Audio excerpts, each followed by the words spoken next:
All right, you guys, I'd like to introduce you to my wife, Bobby. She's Hello. a lady rider.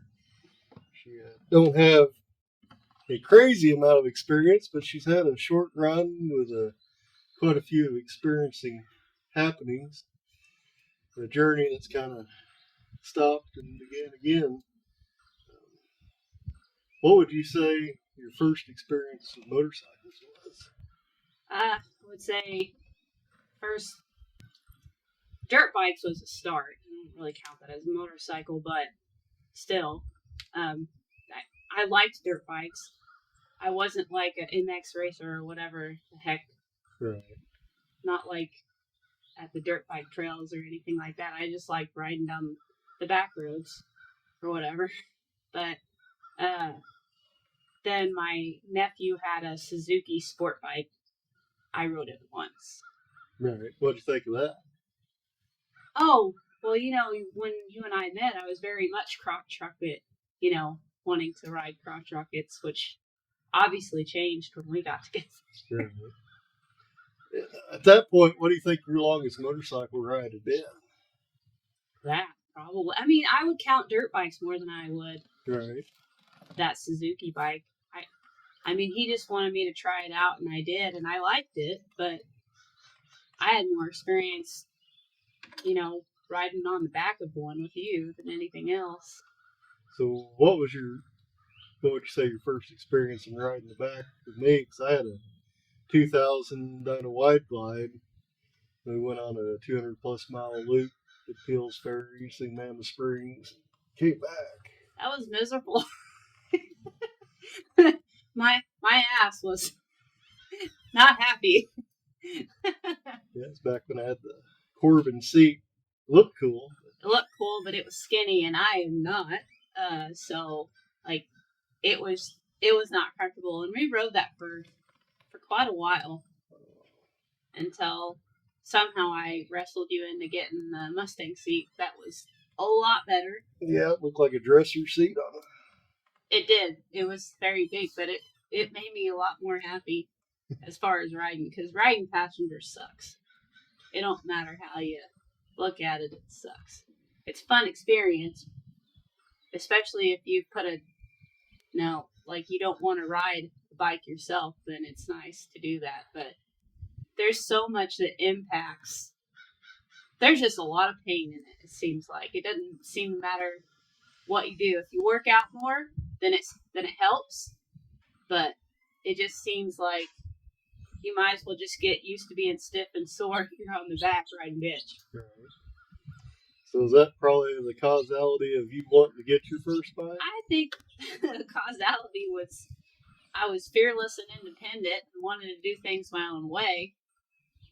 Right. I mean, wouldn't you say so? That sounds about right. I mean, because I hadn't.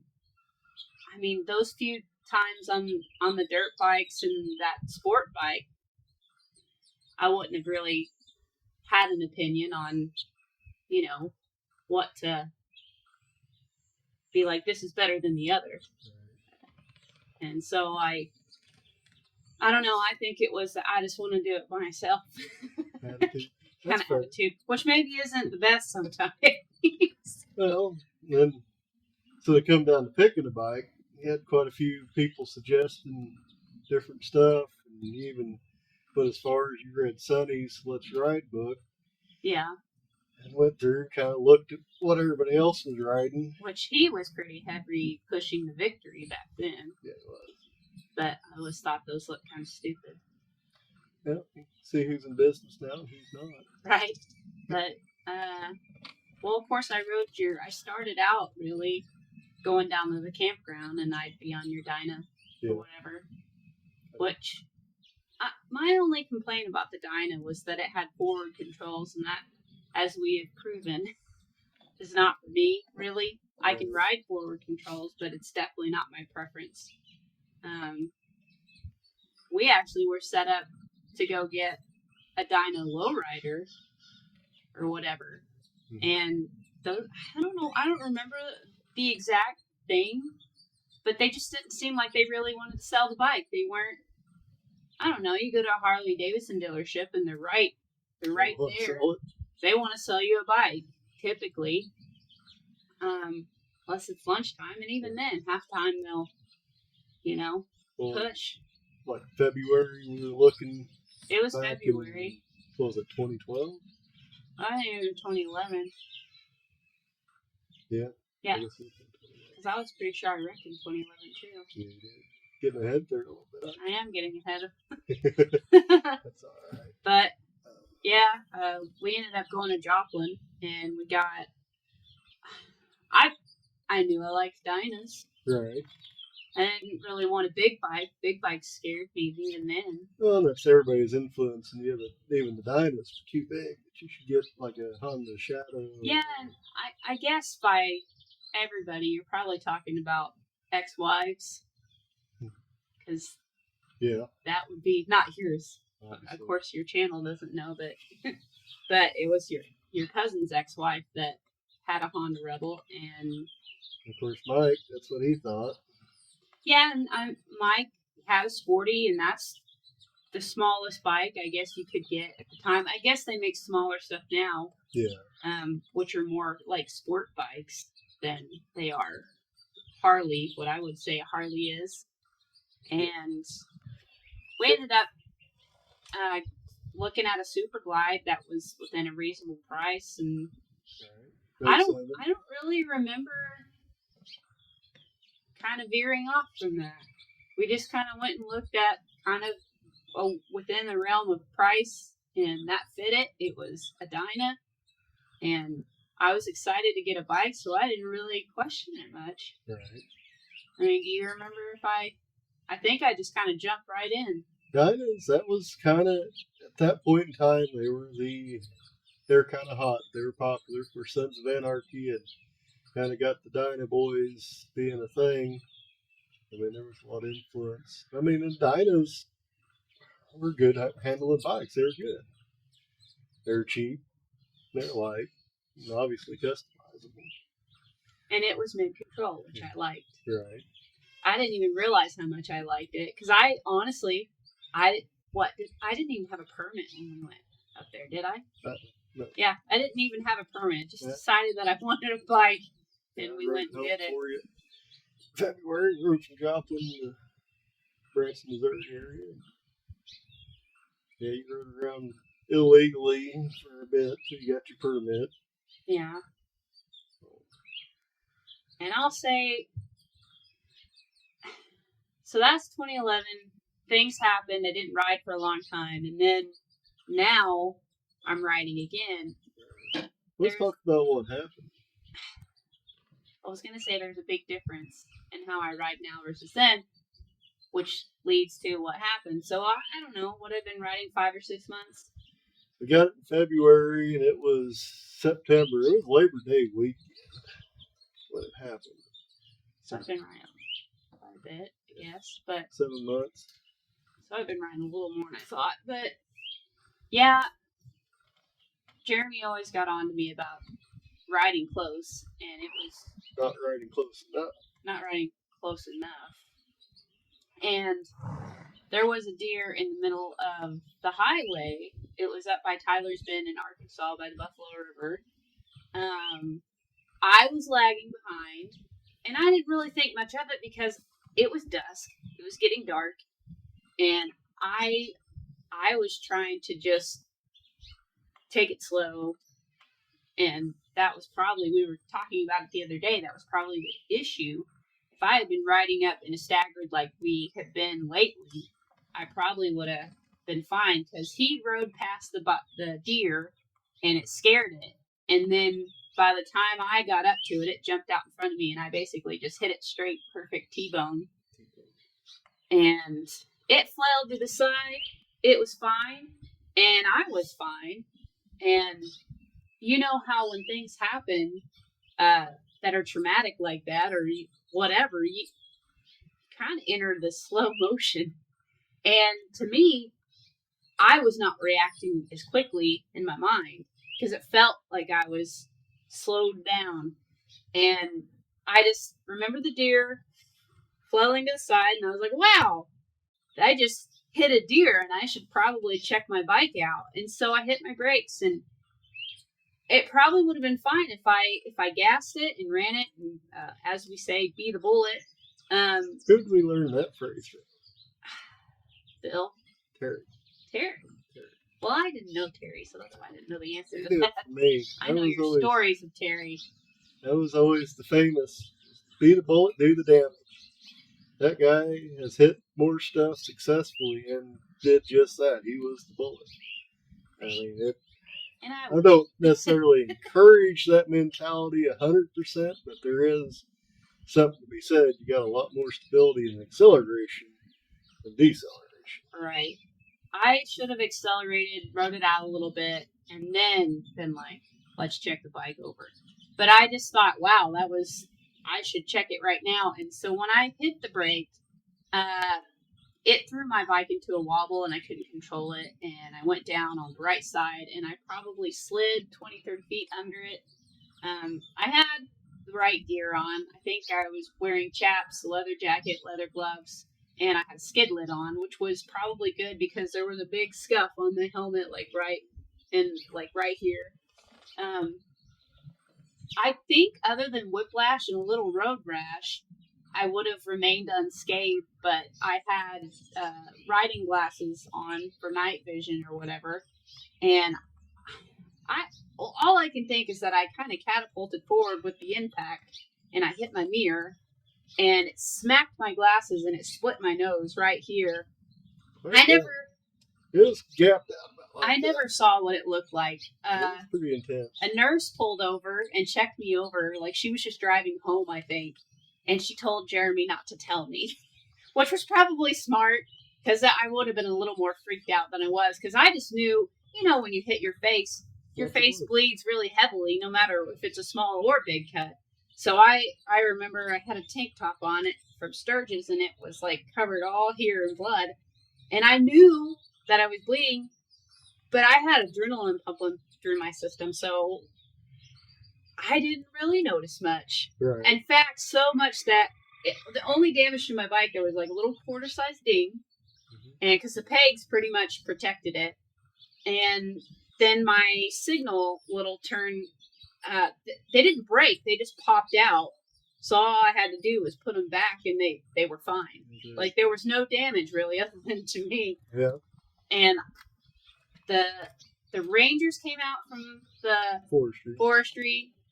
Either the cops or highway patrol or both. I can't Highway remember. patrol. I think there might have been a deputy sheriff. I want to say it's just 2 highway patrol and some bystanders. And the nurse had stopped by, and a lot of people were going through. It was a busy area, and somebody, I don't know why they thought of it, but they had a gallon jug of water, and they held it out as they were driving by, and they gave it to me, which worked out really great because the nurse told us to keep that fold and keep it covered, because I didn't know how bad it was. So yeah, we didn't want to pay for an ambulance ride, and none of them would take me any further. Like, the rangers wouldn't take me anywhere, and the highway patrol or whatever wouldn't take me anywhere. The closest place was Clinton.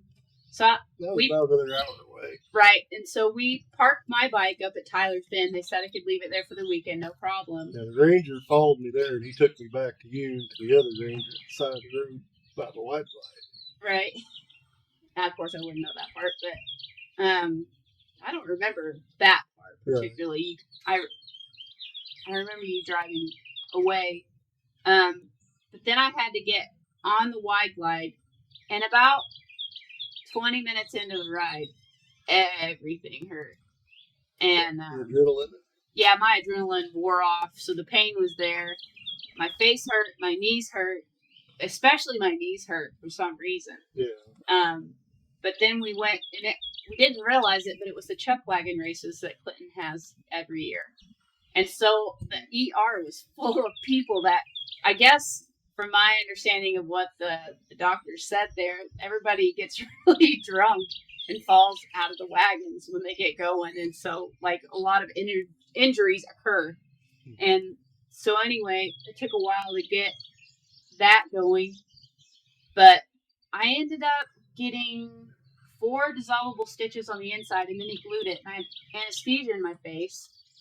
And he told me, ironically enough, he used to be a plastic surgeon and went from that to be an ER doctor. Don't know why, but so I got lucky in that way because I hadn't seen my face, and he got on to Jeremy for not letting me know the extent of it being as bad as it was, because he likes to tease me and say it was flapping in the wind. If she didn't have it covered, it would have. It just.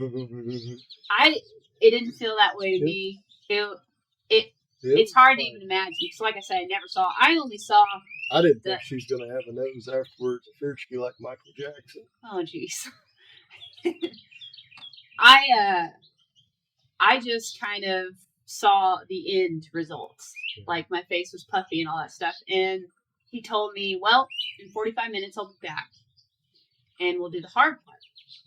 And I was like, what's the hard part?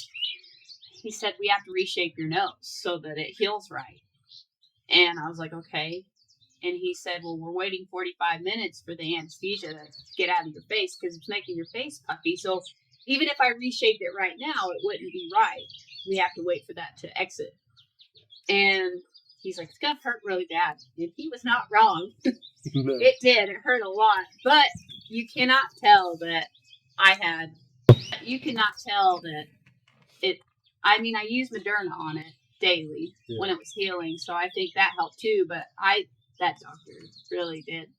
I wear glasses, so you can't really see it much anyway, but you can hardly tell. I don't really notice the scar. Yeah, he did really great for as bad as Jeremy says it was. So after the wreck, we spent the week. The whole trip was we wanted to go to Little Rock. That's where our cousins are, and we would go spend weekends with them and hang out. And I spent the weekend in bed. I was tired and sore and wore out, and I was pretty miserable. I even later on took a week. I started to go to work that month, or I guess that would have been Tuesday. I didn't go for a whole week of work, and I'm not someone that misses work. I was miserable. Yeah, I took you out of town surveying with me. Yeah, I stayed in a hotel room. The most I did was go shopping down the street. Right. I bought a couple shirts while we were there. But I told myself if I didn't get back on that bike, I would have a hard time ever getting back on it. Yeah. So we were at Tyler's Bend. Your parents came with their truck to trailer it home because I was way too sore to ride. Right. And I got on it and I rode it around the little campground. Mm-hmm. So I felt like this is gonna solidify that I keep riding. It was scary. It was a scary experience. And I even, 2-3 months rode from work. So, not very much. It wasn't like it was before. It wasn't like it was before. I didn't have the drive I had before where I just wanted to ride all the time. I remember even that spring, I was I don't want to go on rides. And you not. Yeah. But I tried, and that ride is 45 minutes from the house and then 45 minutes back. So I'd get time. And I didn't take main highways. I took farm roads and, at 125 or whatever. But still, it would get in my head. I'd see someone, they come to a stop sign and they slide forward. And as a rider, you just have to be, it doesn't matter if you're a rider these days because people are on their cell phones, not paying attention. They don't see, they don't look. So it wouldn't matter if you're in a car. But in my mind back then, it just completely tripped me out. I would replay my death. I know I didn't die, but I would just play it out. Like, what if they hit me? Would they hit me here? Would it be like this? And I would detail this stuff. Just riding down the road, it started to really eat away at my enjoyment for riding. Right. I just started parking the bike. And we didn't have a garage at the time, so I parked it up at your parents' house. They had a garage. And your Uncle Bill out of Oregon decided to pop in because he doesn't really alert people most of the time. He just shows up. And he showed up with Tom. I think the reason we took it up there is because that's when I got the 99. I'd ran out of room Yeah. in the shed that I had. You weren't riding, so yeah, I kicked your bike out. Right. But it was there, and Bill knew that I had hit a deer and that I had continued to ride. He didn't know that I had kind of stopped. Right. And because I don't know how long we left it up there, but it had been a bit. It's been a bit. And I was still making payments on it. Right. Sitting there making payments on something I'm not using. And he saw the bike and he said, "Whose bike is this?" Because their garage is full of their bikes. And I said, "That's my bike." And he said, "Well, what's it doing here?" And I didn't really have an answer. And he just looked at me and said, "I thought you were past this. I thought you hit the deer and you're past it." I said, "I tried. I tried to get past it. And it's just in my head. Like, emotionally, I was just set back on that." Right. And he said, "Well, if you're going to pay money for something that's going to sit, sell it. Trade it in for a car." And at the time, I had a little 5-speed Cavalier, which I loved that car. The go-kart. It did feel like a go-kart after the car I got after it. I ended up trading for a 07 Impala. And I called it my big girl car because I had cars like the Cavalier before that, you know. Civics and stuff. I didn't do Civic, but Geo Prisms and whatever. And anyway, I loved that car and drove it for a long time, and I really did get the use out of it, but I completely stopped riding. I was on the back with Jeremy. That was it. Like, I drew a line, and any hint of, "Oh, you should get back on, you should do whatever," I just put a slash through that right, and I was not interested. Yeah. And about 4 years ago? Is it like 4 years ago when I feel like it was 2021 when we were talking? Does that strike a chord, or am I off? Within that time frame? 10 years later. Yeah, 10 years later. I had been making a lot of decisions out of fear, and I didn't know where the hell that came from. Everybody has a fight or flight response, but it seemed like mine was flight all the time. And it just seemed like it progressively got worse over time. Like, it's one thing to be cautious, but I seemed like I was just really adding on the fear impulse or whatever, if that's a thing. And we tracked it down that to maybe it was, well, I didn't know. I said, "Why am I like this?" I was getting frustrated with myself. And you and your wisdom from watching me struggle brought up that. Ever since you quit riding, you started quitting saying no to a lot of stuff. Yep. And I still said no for a long time. Yeah. Until last year. And you had multiple bikes that I could try out. Right. I mean, we traded the Dyna. You had an electric light. Had an electric light For a little on bit. Had the 2011 Ultra. Yeah.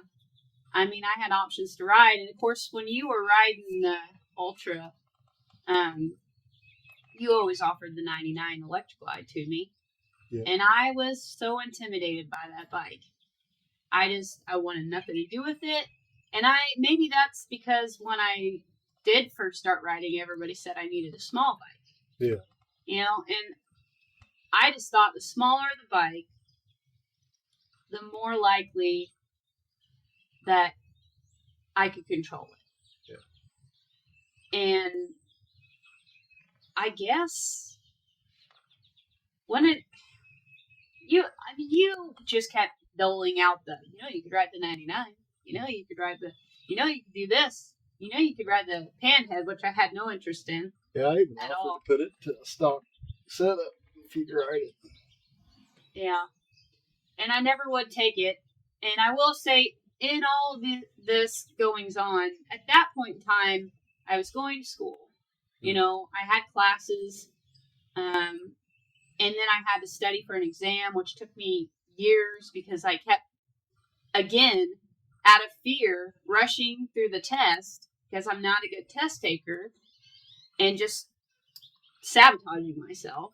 And so I was really in this bad funk where I just felt like I couldn't really accomplish anything. And that's a crappy place to be. Yeah. Because it's like, how do you get confident? How do you move past it? I just felt so stuck. And when you feel stuck, it just seems like everything piles on and you can't see the light of day, kind of. And I don't really know what sprung it. The only thing that I can think of is last year, your cousin got divorced. Is that last year? Mm-hmm. Kind of. Yeah. I think it was the end or whatever. Anyway, not important to this story, but anyway, so I was friends with the wife in the circumstance, and so we started hanging out. She was struggling, and I went on to, I don't even know where it came from. I had started to listen to Mel Robbins, and she was talking about the 75 Hard Challenge. And so I don't even know why, but I brought it up to Laura because she was on a struggle bus of life, and she's like, we should do that. I'm like, why did I say that? I don't want to do 75 hard. And if you haven't done that, it's a whole thing. But I'd say Google it and see. Google Or it use see. Grok. Don't use Google, use Grok. Biased at all. Slightly. I'm anti-Google. But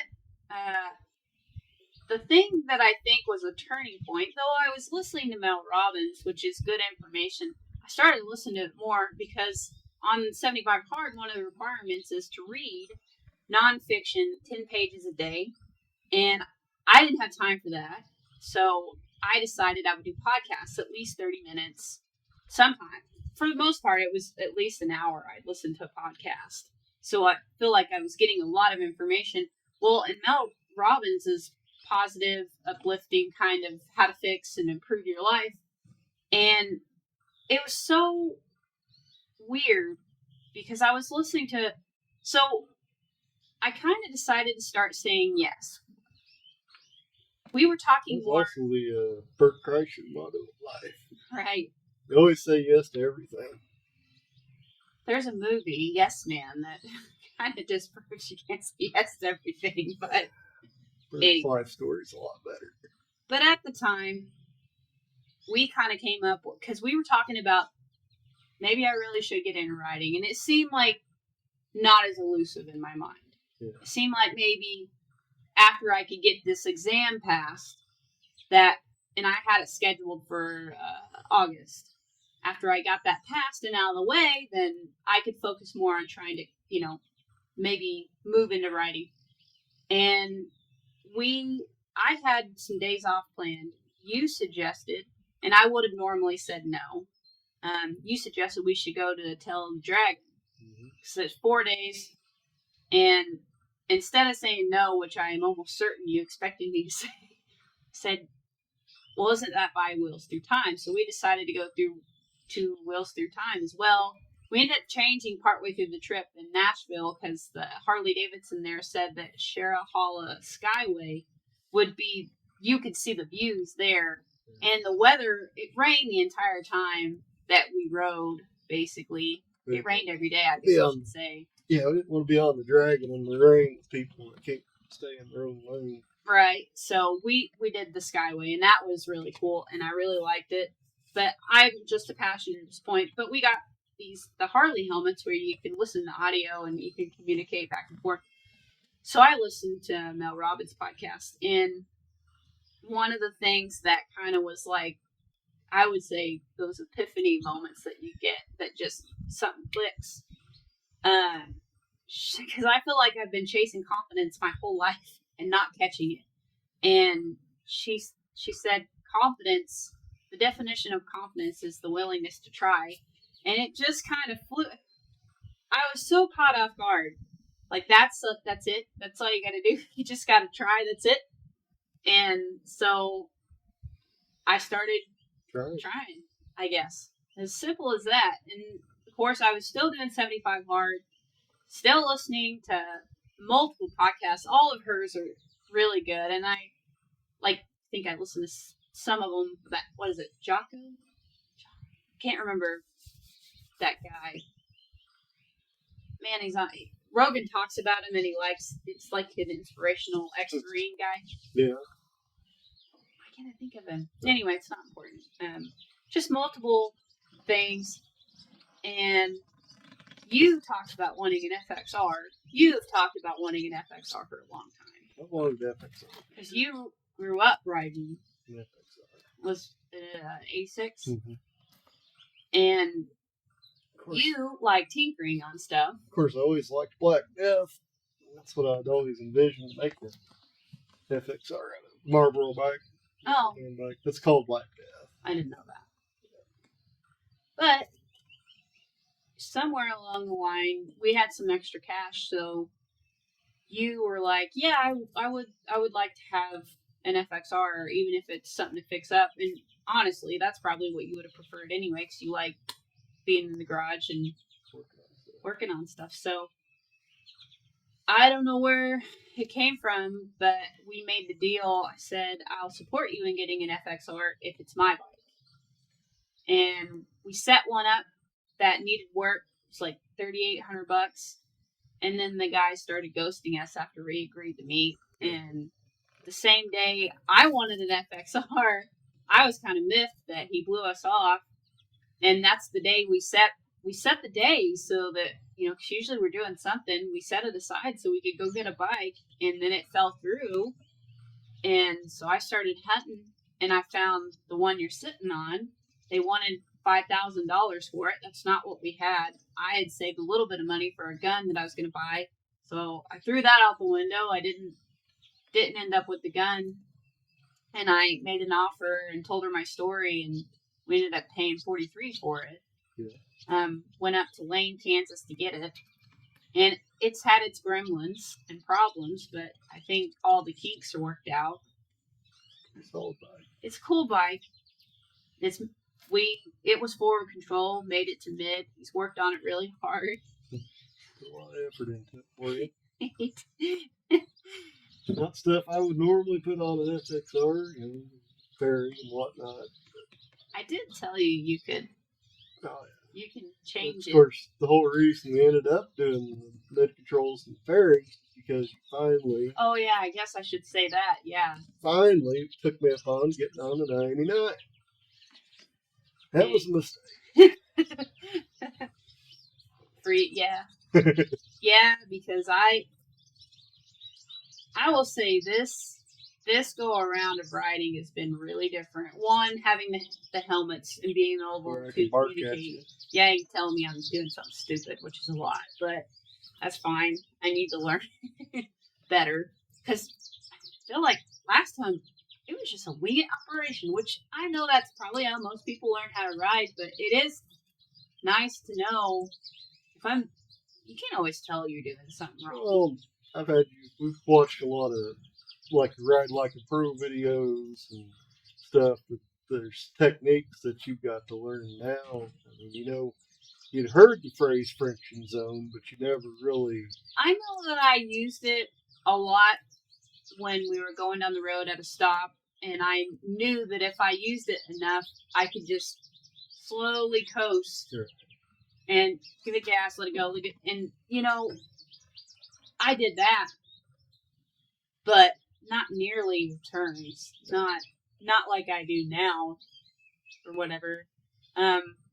Because like you say, when I got on the 99, it was all over from there. The FXR was never going to be what I wanted, no matter how much we fixed it, which it's really close. Yeah. It's as close as it can get, probably. But the feeling in the front ends of the electric glides, the street glides, all those bikes, it's just so different. Right. And I started to get a lot more confidence. I rode really different on the 99 than I did from that. And towards the end, I did ride different on that to when we first got it. Right. But Well, we went from the skinny tire 21 to 16 fat front with mid controls. And of course, it's got the fairing now. And, But obviously, I'm on a different bike. right. Obviously, I saw this bike from. Actually, it's kind of your fault. I had a little money in this 401k that I never touched for like 11 plus. I mean, Probably close to 15 years. yeah, it went up, but not much, and We've got a really good one company we're at now that's about 20 times of what. right. it's in. So it was just sitting there, and I could have put it in my other 401k, but I just kind of came to the idea that that's carbureted. The 99 is carbureted. I would really like. I like fuel injected. It's easy. You don't have to. It was nice to learn it because I was pretty. I stayed You're awake. intimidated of it. I was You pretty weren't- intimidated you didn't the wanna- last. It's like usually didn't want to quite try to learn how to deal with a carbureted bike. Well, back then, yeah, for sure. This time, I did it. Yeah. But I kind of didn't have a choice or whatever. But It was good. it's good to learn. It's good to know. But I just really liked how that 99 felt, and I wanted to replicate that with and the 99's his dad's old bike that it's got 200 plus miles on it. 200,000 plus miles. Sorry, I guess I should say that. Yeah, 200 miles on it. No, It's 200 miles isn't man. very much. No, 200,000. It's been rode and rode and rode and rode and rode. Everybody's rode it for what it's worth. Yeah, I mean, I Joe have, tried it my out, cousin has, and my dad. I mean, it's really, and then me. it's not too many people. Not too many people. I just meant our circle. Right. Yeah, But small circle. he just got to a point where he's like, well, you could put some money into it. And we were talking about my 401k. And I don't want to put money into a bike that's not mine. I know exactly who we could send the motor to. Transmission, send it to Kirby. Make it scream. It already screams. And I just didn't want to do that. So I thought, I could try to find a bike. And they're out there. I saw plenty in that number range. At least an 07 for fuel injected and an electric glide or ultra classic or just in that range. But I really wanted a street glide. So I'd find one that would fit and then I would back out because I wanted a street glide. And I would back out because I wanted something blacked out. And I kept coming back to this bike. And I found other versions of this bike in different places that was cheaper, but they were hours and hours away. Then when I finally got down to, I was going to get a 2010 and I felt like I was settling. And when I told you that, do not get a bike you're settling for. I just thought I could get that bike and I could make it what I wanted. But my Super Glide was a 96 cubic inch. Yeah. That was a few years, I had an 07. So it was just a few years older, same motor. So I don't know, I just kind of kept pushing and kept coming back to this bike over and over and over again of the ideal what I want. And I don't even think I knew what I was getting into because when we went to the dealership to go get it, it was so much cooler than I thought it was. And I even had the guy, I'm like, can we go look at that 2010 that I was going to buy? And after seeing this bike, there was no way I could have got that 2010. Because this bike was just the ultimate to me. It has everything. I mean, it's CVO. I mean, every option you could want. Then some. Yeah, but now, I mean, riding is definitely, I don't know, I just feel safe on this bike for what it's worth. And it's weird because I never thought riding a bigger bike would feel safer.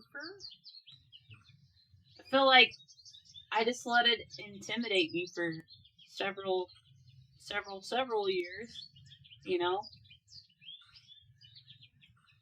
For whatever reason, it seems like the culture push that girls should start on small bikes or girls should be on small Everybody bikes. always, and if you like Sportsters, fine.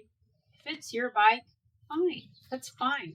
Whatever makes you comfortable. But I just feel like they put girls on those bikes because that's what they have to offer. That's the smallest. They don't. And me and Dad were completely opposite in how the views. Of course, I say I got my views from him. So he started mom on a 47 nothing. You know, it was light, but it sure wasn't what you'd call a. But her girl's bike. favorite was the 60. She had a 68 shovel, which I guess you'd say, I mean, they were the electric glider back then, but they looked more like the fat, or the Road King of today, really. That's why I'm really surprised she ended up with a sock tail because she always talks about. It's ironic, yes, because that's you're right. But she got it because she liked the knuckle too. That was, Yeah. and so you've never really rode a hardtail. It's a whole different. It's a different ride. It's a better ride in a lot of ways. It isn't as smooth as a swing arm by no means, but there's a level of stability there that you just haven't. You don't know it until you get to experience it, and then the lightness of it. Obviously, I like my hardtails. I say that I got a road glide that I ride, and I've got to go places. But if I'm just going to go, Most of the time, you hop on the Panhead. And when we first got the FXR, you hopped on it, I think, just to. mainly to figure out all the bugs. I didn't want you out and have something go amiss. Kind of like there's one night I took it out, and so there's a dowel that goes through the rod to the rear brake, and whoever put it on before didn't put the little keeper in, so the dowel backed out. I'm going down the road, and the brake plops down, which isn't a big deal, other than it worked like a kickstand on the other side, and I needed to go to the right. It is all I could do to get it shut down before I ran out of road. And like, this is why I wouldn't do well in those circumstances. no. It's like, this is why That's Good another things. reason why I wanted a newer bike.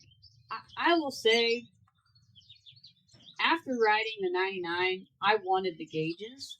Yeah. I wanted the view. I feel like it puts more in control to the riding experience as well because, well, one, that speedo doesn't even work right now. Right.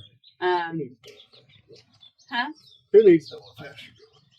I mean, from guessing, I was doing good. Yeah. When we were riding, we would check in, and that motor is really good for knowing the feel. You can feel how fast you're going for what it's worth. The evolution is fantastic. But yeah, it's definitely got its advantages, and I never realized how much. I mean, when I had the Super Glide, I had a windshield. But I do not like being beat up by the wind, period. Right. And we always ended up with really big windshields because I'm tall anyway. So when I am the passenger, it hits me right in the face the whole time, and it's just so we would get these really crazy tall windshields to counter. Freedom USA Freedom Shield. I think it's Freedom Shields. They do custom 16-inch tall. That's what it took to be able to get it over the top of her head, so her head wasn't doing this down the interstate. Yeah. But it's really different as a rider being behind the fairing because it's like we rode rain, and it wasn't a heavy rain Friday, Thursday, but it was completely different than being the passenger, that's for certain. Because I used to get pretty soaked as a passenger on stuff unless I had gear on. So, any closing advice you'd give to other girl riders out there? I'm in this Facebook group, and I can't tell you how often I hear either people have big bikes or small bikes, but they're always convinced that they can't keep the bike up, they can't control it, they drop it, whatever. But I would say watch Jerry Palladino's videos, Motorman, whatever. Even watch Doodle on a motorcycle because she's a small girl and she rides big bikes, and actually she's been taking the police courses they do. So she has an Electric Glide police version, and she's not a big girl, you know. She's tiny, and she couldn't pick up her own bike, so she started working out. So one, I would suggest, if you can't pick up your bike, start working out. Start doing squats or something. I mean, that's what Sonny even. Right. Book, that's right. I mean, that's what he talks about, staying in physical shape. So Right. Ride a bike. Right. And I'm not saying it's not like I'm a small chick here, but I mean, you need arm strength to ride. You need leg strength to ride. You've been working out with me 5 days a week. Not big results yet, but I do feel better. But I would say learn the friction zone, because I think if you take the motorcycle course, they obviously teach you the friction zone. Yeah. But if you're just by yourself trying to wing it, which is fine, but you need to know what that is, because it's slow speed without momentum that's gonna hurt you or hurt your bike, really. And I think that's when people are dropping it and feeling like it's heavy. Like the other day, I was a moron and came to the driveway. There's a dip there, and the same time I hit the dip, I hit the brake because we have a code to enter the gate, and I couldn't control that. It hit it and it tipped right over, and it didn't really hurt my bike, but still, it hurt my pride a lot because that's the first time I've dropped this, and I hopefully don't really have to experience that much anymore, but still, I should have known better not to do that. It's all part of riding.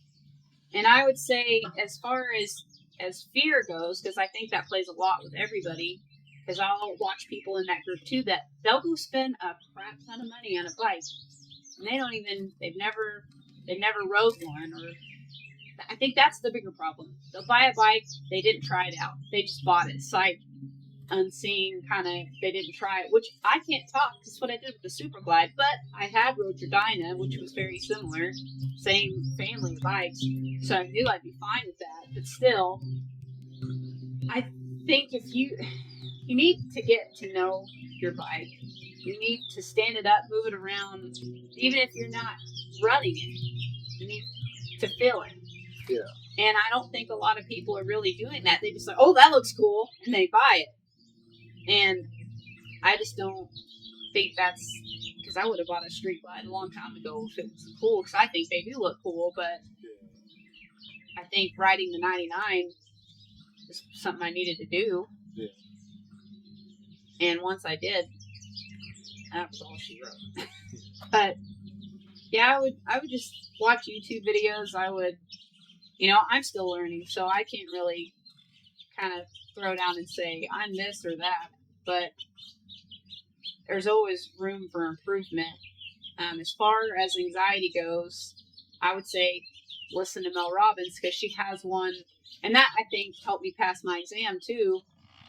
It's basically anxiety and excitement are the same chemical reaction in the body. So if you're anxious, tell yourself, like for the exam, I was really anxious, and I said, you know what? I'm excited that I'm going to pass this exam, and the weight's going to be off my shoulders. You don't even have to believe it. Just saying it, since it's the same chemical reaction for those two things, those two emotions, it's already happening in your body, and you can trick your brain. And it sounds ridiculous. Sounds like that would not be possible, and it's woo-woo, and but I've done it countless times, not just with tests. I've done it with the bike, where I'll be completely tripped out, and I'll tell myself I'm excited to ride the bike to work, or I'm excited to whatever circumstance it is. And it seems like it's not long after that I'm back to good, and I'm chill. And that's one of those little hacks that I use a lot for just anything if I'm anxious. But I guess that's my advice for now. All right, well, I'll close this out. Hopefully, at some point, we get a video of you with the panhead. Enjoy hardtail chopper. All right, guys. Hope you liked it. If you have any comments, please feel free. Drop comments. We'll answer questions. Let us know everything we said was wrong. Otherwise, at least like, subscribe, share it with friends, share it with other girls. I'm sure they find some inspiration from it. Y'all take care.